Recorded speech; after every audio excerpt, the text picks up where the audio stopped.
Good morning, dear students. നമ്മുടെ third chapter company accounts issue of debentures. Second chapter നമ്മൾ issue of shares ആണ് പഠിച്ചത്. ഇനി നമുക്ക് പഠിക്കാനുള്ളത് ഇഷ്യൂ ഓഫ് ഡിബഞ്ചേഴ്സ്. ഡിബഞ്ചേഴ്സ് എങ്ങനെയാണ് ഇഷ്യൂ ചെയ്യാനുള്ളത്? നമുക്കറിയാം, ഒരു കമ്പനിക്ക് ഷോർട്ട് ടേം അതേപോലെ ലോങ് ടേം റിക്വയർമെൻറ്റ്സ് ഉണ്ട്. അവർക്ക് ഷോർട്ട് ടേം ക്യാപിറ്റലിന് ആവശ്യമുണ്ട്, ലോങ് ടേം ക്യാപിറ്റലിന് ആവശ്യമുണ്ട്. അപ്പോൾ ഷോർട്ട് ടൈമിലൊക്കെ അവർക്ക് ക്യാപിറ്റൽ അല്ലെങ്കിൽ ക്യാഷിന് ഒക്കെ ആവശ്യമുണ്ടാകുന്ന സമയത്ത് അവർ ചില അഡ്ജസ്റ്റ്മെൻറ്റ്സ് ഒക്കെ ചെയ്യും. അതേപോലെ ചെറിയ ലോണുകൾ, ഓവർ ഡ്രാഫ്റ്റ്, ക്യാഷ് ക്രെഡിറ്റ് പോലുള്ളതൊക്കെയാണ് യൂസ് ചെയ്യാറ്. അന്നേരം ലോങ് ടേം റിക്വയർമെൻറ്റ് വരുന്ന സമയത്ത് കുറച്ച് ദീർഘകാലത്തിന് ഫണ്ട് ആവശ്യം വരികയാണ്. അവർക്ക് എവിടെയെങ്കിലും ഒരു പുതിയ ബിസിനസ്സിൽ ഇൻവെസ്റ്റ് ചെയ്യണം. അങ്ങനെയൊക്കെ ലോങ് ടേം ആയിട്ടുള്ള ഒരു റിക്വയർമെൻ്റ് ഒക്കെ വരുന്ന സമയത്ത് ഷെയർ ഇഷ്യൂ ചെയ്യുക എന്നുള്ളത് അത്രത്തോളം പോസിബിൾ അല്ല. കാരണം കുറേ ടൈം എടുത്ത് ഓരോ സ്റ്റെപ്പ് ബൈ സ്റ്റെപ്പായിട്ട് നടക്കലൊക്കെ ബുദ്ധിമുട്ടാണ്. സോ അതുകൊണ്ട് തന്നെ കമ്പനി എന്ത് ചെയ്യും? ഡിബഞ്ചർ ഇഷ്യൂ ചെയ്യും. ഡിബഞ്ചർ ഇഷ്യൂ ചെയ്യാന്ന് പറഞ്ഞാൽ കമ്പനിയുടെ ഒരു കോമൺ സീലും കമ്പനിയുടെ ഒരു എല്ലാ ഫീച്ചേഴ്സുള്ളൊരു പെർട്ടിക്കുലർ രേഖ എന്ത് ചെയ്യും? കമ്പനി മറ്റുള്ളവർക്ക് ഇഷ്യൂ ചെയ്ത് കൊടുത്തുകൊണ്ട് അതിലൂടെ കമ്പനിക്ക് എന്ത് ചെയ്യാം? ക്യാഷ് റൈസ് ചെയ്യാം. ദെൻ അതിന് നമ്മൾ എന്താണ് കൊടുക്കുക? ഒരു ഫിക്സഡ് ഇൻ്റർവെല്ലിൽ നമ്മൾ അവർക്ക് ഇൻട്രസ്റ്റ് കൊടുക്കും. അപ്പോൾ കമ്പനി ഡിബഞ്ചർ ഇഷ്യൂ ചെയ്യാൻ വിചാരിക്കുക. ഷെയർ ഇഷ്യൂ ചെയ്യുന്ന പോലെ തന്നെ ഡിബഞ്ചർ ഇഷ്യൂ ആണ്. കമ്പനിയുടെ എന്താണ്? അക്നോളജ്മെൻറ്റ് ഓഫ് ഡെപ്റ്റ് ആണ്. അത് ഇഷ്യൂ ചെയ്യുകയാണെങ്കിൽ അത് താല്പര്യമുള്ളവർക്ക്, നല്ല ഒരു കമ്പനി ആണെങ്കിൽ അത് താല്പര്യമുള്ളവർക്കൊക്കെ എന്ത് ചെയ്യാം? ആ ഡിബഞ്ചർ വാങ്ങാം. വാങ്ങുന്ന സമയത്ത് കമ്പനിക്ക് എന്ത് കിട്ടും? ക്യാഷ് കിട്ടും. ദെൻ ഇത് ക്യാഷ് കൊടുക്കുന്ന ആൾക്കാരുടെ ഉദ്ദേശം എന്താണ്? ഈ കമ്പനിയിൽ ഡിബഞ്ചറിൽ ഇൻവെസ്റ്റ് ചെയ്തിട്ടുണ്ടെങ്കിൽ മാസം മാസം അവർക്ക് എന്ത് കിട്ടും? ഒരു എമൗണ്ട് കിട്ടും. That is interest. ആ ഇൻട്രസ്റ്റ് കിട്ടാൻ വേണ്ടിയിട്ടാണ് ഇവർ എന്ത് ചെയ്യുന്നത്? ഡിബഞ്ചറിൽ ഇൻവെസ്റ്റ് ചെയ്യുന്നത്. ദെൻ ആ ഇൻട്രസ്റ്റ് റേറ്റിനെ പറയുന്ന പേരാണ് കൂപ്പൺ റേറ്റ്. ദെൻ പിന്നെ ആ ഫിക്സഡ് ഇൻ്റർവെല്ലിലായിരിക്കും നമുക്ക് റെഗുലർ ഇൻ്റർവെല്ലിൽ നമുക്ക് അതിൻ്റെ ഇൻട്രസ്റ്റ് കിട്ടും. അപ്പോൾ അതാണ് ഡിബഞ്ചർ. ദെൻ ആ ഡിബഞ്ചർ എങ്ങനെയാണ് ഇഷ്യൂ ചെയ്യുക എന്നുള്ളതൊക്കെയാണ് നമുക്ക് ഈ ചാപ്റ്ററിൽ പഠിക്കാനുള്ളത്. അപ്പോൾ ഫസ്റ്റ് ഡിബഞ്ചർ എന്താണെന്ന് നോക്കാം. Debenture is an acknowledgement of ഡെപ്റ്റ് എന്നാണ് പറയുക. ഈ debenture is an acknowledgement of ഡെപ്റ്റ് issued by a company under its common seal. It represents the borrowed capital of the company. The rate of interest for debenture is fixed. അതായത് കമ്പനിയുടെ acknowledgement of ഡെപ്റ്റിൻ്റെ ഒരു acknowledgement ആണ് എന്ത്? Debenture.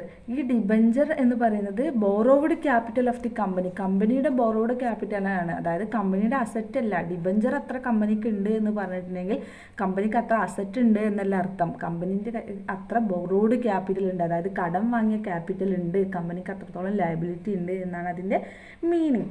Then the rate of interest four debenture is fixed. മാസം മാസം നമ്മൾ ആ interest കൊടുക്കുന്ന ഇത് ഫിക്സഡ് എമൗണ്ട് ആയിരിക്കും. അതായത് ഒരു 8% ഡിബഞ്ചർ എന്ന് പറഞ്ഞാൽ അതിൻ്റെ ഇൻട്രസ്റ്റ് എത്രയാണ്? 8% ആണ്. അയാൾക്ക് ആ 8% ആണ് ആ മാസം മാസം കൊടുത്തുകൊണ്ടിരിക്കുക. അല്ലെങ്കിൽ ഫിക്സഡ് ഇൻ്റർവെല്ല് 2 മാസം കൂടുമ്പോഴാണോ 3 മാസം കൂടുമ്പോഴാണോ എന്നുള്ള ആ ഫിക്സഡ് ഇൻ്റർവെല്ലിൽ അവർക്ക് കൊടുക്കുന്ന ഇൻട്രസ്റ്റ് എന്ന് പറയുന്നത് ഫിക്സഡ് ആയിരിക്കും. ദെൻ ബോണ്ട് നമുക്ക് അതേപോലെ പഠിക്കാനുള്ളതാണ് bond. Bond is also an acknowledgement of ഡെപ്റ്റ് issued under the seal of the company but the rate of interest is not predetermined. Debenture പോലെ തന്നെ ബോണ്ടും എന്താണ്? ഒരു അക്നോളജ്മെൻറ്റ് ഓഫ് ഡെപ്റ്റ് ആണ് under the seal of the common seal of the company. It is a ഡെപ്റ്റ് instrument. ബോണ്ടും ഒരു ഡെപ്റ്റ് ഇൻസ്ട്രുമെൻ്റ് ആണ്.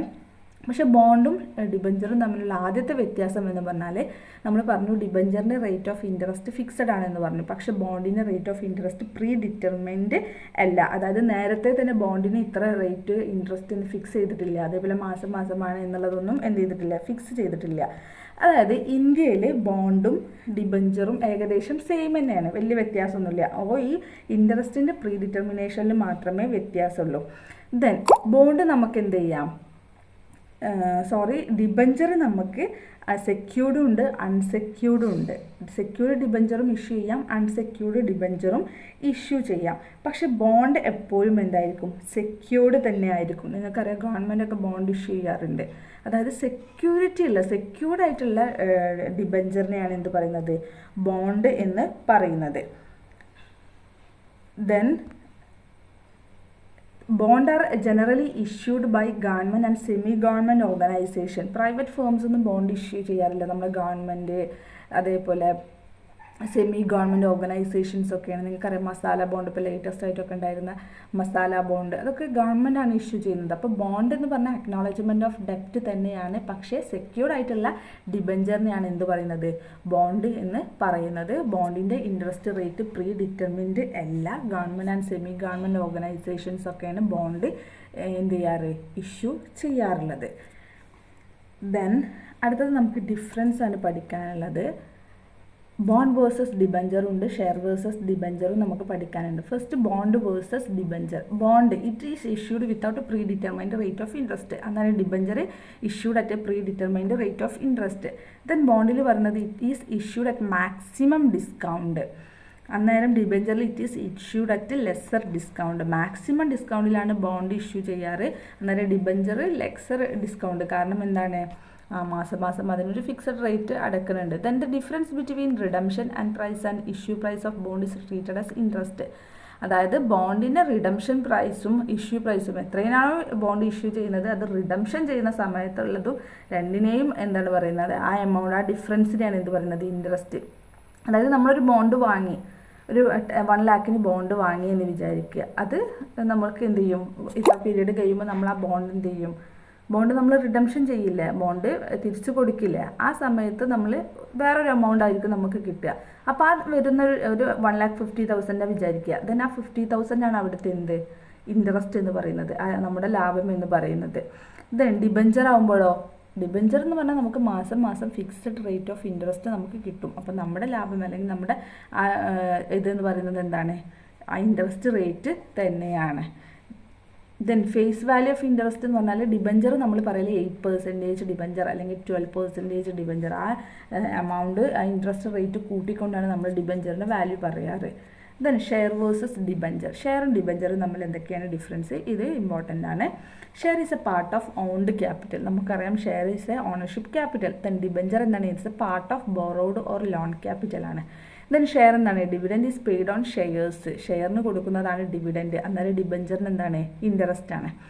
ദെൻ ഷെയറിന് rate of dividend may vary from year two year. നമുക്കറിയാം ഡിവിഡൻഡ്, കമ്പനി കുറച്ചും കൂടി ഡെവലപ്പ് ആവുകയാണെങ്കിൽ, ഗ്രോത്ത് ഉള്ള കമ്പനി ആവുകയാണെങ്കിൽ അവരുടെ ഡിവിഡൻഡിൽ എന്ത് ചെയ്യും, വ്യത്യാസം വരും. ഈ പ്രാവശ്യം 10% ഡിവിഡൻഡായി കൊടുത്തിരുന്നെങ്കിൽ കമ്പനി കുറച്ചും കൂടി റെപ്യൂട്ടഡായി ബ്രാഞ്ചൊക്കെ കൂടി അവരുടെ എന്താണ് ടേൺ ഓവറൊക്കെ കൂടുകയാണെങ്കിൽ അവർ ഷെയർ ഹോൾഡേഴ്സിന് എന്ത് ചെയ്യും, റേറ്റ് ഓഫ് ഡിവിഡൻഡ് കൂട്ടി കൊടുക്കാറുണ്ട്. അന്നേരം ഡിബഞ്ചറിൽ അങ്ങനെയൊന്നുമില്ല. ഡിബഞ്ചർ എന്ന് പറഞ്ഞാൽ ബോറോഡ് ക്യാപിറ്റലാണ്. അപ്പോൾ ഈ മാസം കൊടുക്കുന്നത് എന്നാണോ അത് തന്നെയാണ് എന്ത് ചെയ്യുന്നത്, ആ ഫിക്സഡ് റേറ്റിൽ തന്നെയാണ് പിറ്റത്തെ മാസവും. Then share holders get dividend only if there is profit. നമുക്കറിയാം ഷെയർ ഹോൾഡേഴ്സിന് പ്രോഫിറ്റ് ഉണ്ടെങ്കിൽ മാത്രമേ ഡിവിഡൻഡ് കിട്ടുള്ളൂ. ദെൻ ഡിഫറെൻറ്റ് ക്ലാസ്സസിൽ വ്യത്യാസമുണ്ട്. നമുക്കറിയാം പ്രിഫറൻസ് ആൻഡ് ഓണർഷിപ്പ് ക്യാപിറ്റൽ അല്ലെങ്കിൽ ഇക്വിറ്റി ക്യാപിറ്റലിൻ്റെ ഡിഫറൻസ് നമുക്കറിയാം. Then the debenture holder gets interest whether the company makes profit or not. അതായത് ബോറോഡ് ക്യാപിറ്റലാണ്, ലോണാണ്. നമുക്കറിയാം നമുക്ക് വരുമാനം ഉണ്ടെങ്കിലും ഇല്ലെങ്കിലും നമ്മൾ ലോണിൻ്റെ തിരിച്ചടവ് നടത്തിക്കൊണ്ടേ ഇരിക്കണം. അതേപോലെ തന്നെയാണ് ഡിബഞ്ചർ.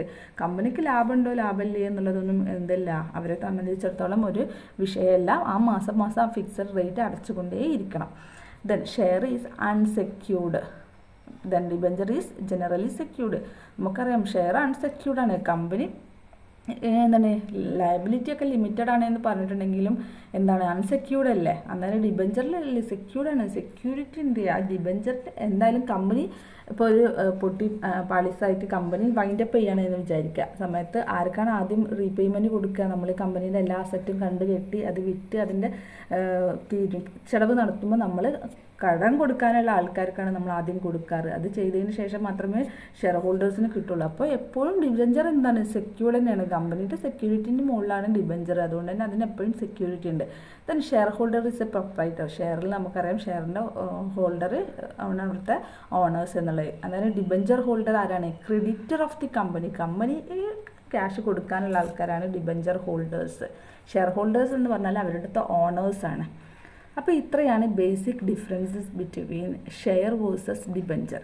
ദെൻ നമുക്കൊരു ചെറിയൊരു ടേമും കൂടി പഠിക്കാനുള്ളത് charge. Charge means securing the loan by encumbering assets against loan. Then if the borrower fails to repay the loan, the lender can secure his payment from asset attached. നമുക്കറിയാം charge എന്ന് പറഞ്ഞാൽ mortgage ആണ്, നമ്മൾ പണയം വെക്കുക. It means securing the loan by encumbering assets against the loans എന്നാണ്. അതായത് ആ ലോണിനെതിരായിട്ട് നമ്മൾ എന്ത് സെക്യൂരിറ്റി ആണോ അവിടെ ചാർജായി വിൽക്കുന്നത് അതിനെയാണ് എന്ത് പറയുന്നത് ചാർജ്. അല്ലെങ്കിൽ ലോണൊക്കെ എടുക്കുന്ന സമയത്ത് മോർഗേജ് ഒക്കെ ചെയ്യുന്ന സമയത്ത് പണയം വെക്കില്ലേ നമ്മൾ, ആ ബോറോവർ, കമ്പനിയാണ് ബോറോവർ, കമ്പനി എന്ത് ചെയ്യും ആ ലോണ് എടുക്കുന്നതിന് പകരമായിട്ട് എന്തെങ്കിലും അവിടെ സെക്യൂരിറ്റി വെക്കും. That is charge. അതിന് നമ്മൾ ചാർജ് എന്നാണ് പറയുക. ഇത് രണ്ട് തരത്തിലുണ്ട്, ഫിക്സഡും ഉണ്ട് ഫ്ലോട്ടിങ്ങും ഉണ്ട്. ഫിക്സഡ് എന്ന് പറഞ്ഞാൽ എന്താണ്, പെർമനൻറ്റ് നേച്ചറായിരിക്കും, ലാൻഡ്, ബിൽഡിംഗ്, മെഷീനറി എന്നൊക്കെ നമ്മൾ വെക്കുക. അന്നേരം ഫ്ലോട്ടിങ് ആകുമ്പോൾ എന്താവും, എന്തെങ്കിലും പ്രോപ്പർട്ടീസ് കൂടാതെ എന്തെങ്കിലും ഫ്ലോട്ടിംഗ് ആയിട്ടുള്ള ഫ്ലോട്ടിങ് ചേഞ്ച് ചെയ്തുകൊണ്ടിരിക്കുന്ന നാച്ചുറലിലെ എന്തെങ്കിലും ആയിരിക്കും നമ്മളവിടെ എന്തായി വെക്കുന്നത്, ചാർജായിട്ട് വെക്കുന്നത്. അപ്പോൾ ഇത്രയാണ് ചാർജ്. ജസ്റ്റ് ഒന്ന് മനസ്സിലാക്കി വെച്ചാൽ മതി. ദ നേച്ചർ ഓഫ് ഡിബഞ്ചർ, എന്തൊക്കെയാണ് ഡിബഞ്ചറിൻ്റെ സ്വഭാവങ്ങൾ എന്നുള്ളതാണ്. ഇറ്റ് ഈസ് എ ഡെപ്റ്റ് ഇൻസ്ട്രുമെൻറ്റ്, ഒരു ഡെപ്റ്റ് ഇൻസ്ട്രുമെൻ്റ് ആണ്. Then it is a part of borrowed capital, borrowed ക്യാപിറ്റലിൻ്റെ ഭാഗമാണ്. Debenture holders do not have voting right. നമുക്കറിയാം ഡിബഞ്ചർ ഹോൾഡേഴ്സ് ഓണർ അല്ല, ക്രെഡിറ്റേഴ്സ് ആണ്, അതുകൊണ്ട് തന്നെ അവർക്ക് വോട്ടിംഗ് റൈറ്റ് ഇല്ല. It carries a fixed percentage of interest, ഒരു ഫിക്സഡ് പെർസെൻറ്റേജ് ഓഫ് ഇൻട്രസ്റ്റ് ആണ് അവർക്ക് കിട്ടൽ. It is generally secured by a charge on the assets of the company. നമുക്കറിയാം ഒരു ചാർജ് ഓഫ് ദി അസറ്റ് ആണ്, അതായത് കമ്പനിയുടെ അസറ്റും അല്ലെങ്കിൽ കമ്പനിയുടെ പ്രോപ്പർട്ടീസൊക്കെ ചാർജ് ചെയ്തുകൊണ്ട് വെച്ചുകൊണ്ട് നമ്മൾ കടം വാങ്ങുന്നതാണ് ഡിബഞ്ചർ. അതുകൊണ്ട് തന്നെ it's secured by a charge of assets of the company. Then it is repaid after a long period, അതായത് 1-2 വർഷത്തിൻ്റെ ആവശ്യത്തിന് വേണ്ടിയിട്ടല്ല നമ്മൾ ഡിബഞ്ചർ ഇഷ്യൂ ചെയ്യുന്നത്, ലോങ് പീരിയഡിന് വേണ്ടിയിട്ടാണ്. ദെൻ ലോൺ ക്യാപിറ്റലാണിത്. പിന്നെ ഇറ്റ്സ് എ കോൺട്രാക്റ്റാണ്. ഫിക്സഡ് റേറ്റ് ഓഫ് ഇൻട്രസ്റ്റ് ഉണ്ടായിരിക്കും. Issued as per the common seal of the company. ഇതൊക്കെ നമ്മൾ ഷെയറിന് റിലേറ്റ് ചെയ്തിട്ടുള്ളത് തന്നെയാണ്. അപ്പോൾ ഇത്രയാണ് നേച്ചർ ഓഫ് ഡിബഞ്ചർ. ഇത് മനസ്സിലാക്കി വെക്കുക. ഡിബഞ്ചർ ഹോൾഡേഴ്സ് എന്ന് പറഞ്ഞാൽ കമ്പനിയുടെ ക്രെഡിറ്റേഴ്സാണ്, പണം കടം കൊടുക്കാനുള്ള ആൾക്കാരാണ്, ബോറോഡ് ക്യാപിറ്റലിൻ്റെ ഭാഗമാണ്. അവർക്ക് ഫിക്സഡ് റേറ്റ് ഓഫ് ഇൻട്രസ്റ്റ് ആയിരിക്കും കൊടുക്കുക. ദെൻ കമ്പനിയുടെ വൈൻഡിങ് അപ്പ് സമയത്ത് അവർക്കാണ് പ്രയോറിറ്റി ഉള്ളത്. ലാസ്റ്റ് ഒരു പോർഷനും കൂടി പഠിക്കാനുള്ളത് kinds of debenture. What are the kinds of debenture on the basis of registration. Register ചെയ്യുന്നതിന് അനുസരിച്ചിട്ട് രജിസ്റ്റേർഡ് ഡിബഞ്ചറും ഉണ്ട്, ബിയറർ ഡിബഞ്ചർ ഉണ്ട്. രജിസ്റ്റേർഡ് ഡിബഞ്ചർ എന്ന് പറഞ്ഞിട്ടുണ്ടെങ്കിൽ ആരുടെ പേരിലാണോ അത് രജിസ്റ്റർ ചെയ്യുന്നത് ആ സമയത്ത് അതിനാണ് എന്ന് പറയുന്നത് രജിസ്റ്റേർഡ് ഡിബഞ്ചർ എന്ന് പറയുന്നത്. Payable to person recorded in the register of debenture holders. ആ ഡിബഞ്ചർ ഹോൾഡറായി ആരെയാണ് ഒരാളെ പേര് രജിസ്റ്റർ ചെയ്തുകൊണ്ട് നമ്മൾ ഡിബഞ്ചർ ഇഷ്യൂ ചെയ്യുന്നതിനെയാണ് എന്ത് പറയുന്നത്, രജിസ്റ്റേർഡ് ഡിബഞ്ചർ എന്ന് പറയുന്നത്. ഒരു ഡീഡും കാര്യങ്ങളൊക്കെ ഉണ്ടായിരിക്കും. Then bearer debenture. Debenture are payable to the bearer. The company maintains no register for these debentures. These are transferable by mere delivery. No deed is required. അതായത് bearer ഡിബഞ്ചറിൽ ഒരു ഡീഡും കാര്യങ്ങളൊന്നും ഇല്ല. ഒരാൾക്ക് നമ്മൾ വെറുതെ എന്ത് ചെയ്യുകയാണ്, ഡിബഞ്ചർ ഇഷ്യൂ ചെയ്തുകൊണ്ട് കൊടുക്കുകയാണ്. അത് നമ്മൾ ബിയറർ ഡിബഞ്ചർ എന്ന് പറയും.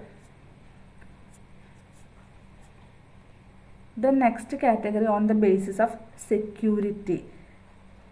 സെക്യൂർഡ് ഓർ മോർഗേജ് ഡിബഞ്ചർ എന്ന് പറയും. These debentures are secured by the assets of the company. കമ്പനിയുടെ അസറ്റ്സ് വെച്ചുകൊണ്ട് സെക്യൂരിറ്റി വെച്ചുകൊണ്ട് ഡിബഞ്ചർ ഇഷ്യൂ ചെയ്യുന്നതാണ് നമ്മുടെ സെക്യൂർഡ് ഡിബഞ്ചർ. ദെൻ അൺസെക്യൂർഡ് ഡിബഞ്ചറിൽ വരുന്നത് these debentures are not secured by the assets of the company. കമ്പനിയുടെ അസറ്റും കാര്യങ്ങളും വെച്ചുകൊണ്ടൊന്നല്ല നമ്മൾ എന്ത് ചെയ്യുന്നത്, ഡിബഞ്ചർ ഇഷ്യൂ ചെയ്യുന്നത്.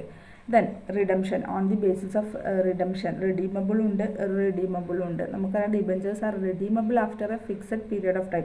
കുറച്ച് സമയം കഴിഞ്ഞാൽ നമുക്ക് എന്ത് ചെയ്യാം, റിഡീം ചെയ്യാൻ പറ്റുന്നതാണ് റിഡീമബിൾ ഡിബഞ്ചേഴ്സ്. ദെൻ റിഡീം ചെയ്യാൻ പറ്റാത്തതാണ് ഇർറിഡീമബിൾ ഡിബഞ്ചേഴ്സ് ഓർ പെർപെച്വൽ ഡിബഞ്ചേഴ്സ്. ഒരു സമയം കഴിഞ്ഞാൽ നമുക്കത് റിഡീം ചെയ്യാൻ പറ്റില്ല, ഡിസ്കൗണ്ട് ചെയ്യാൻ പറ്റില്ല. That is ഇർറിഡീമബിൾ. ദെൻ അത് കഴിഞ്ഞിട്ട് ലാസ്റ്റ് ഒരു കാറ്റഗറിയും കൂടി ഉണ്ട്, കൺവേർട്ടിബിൾ.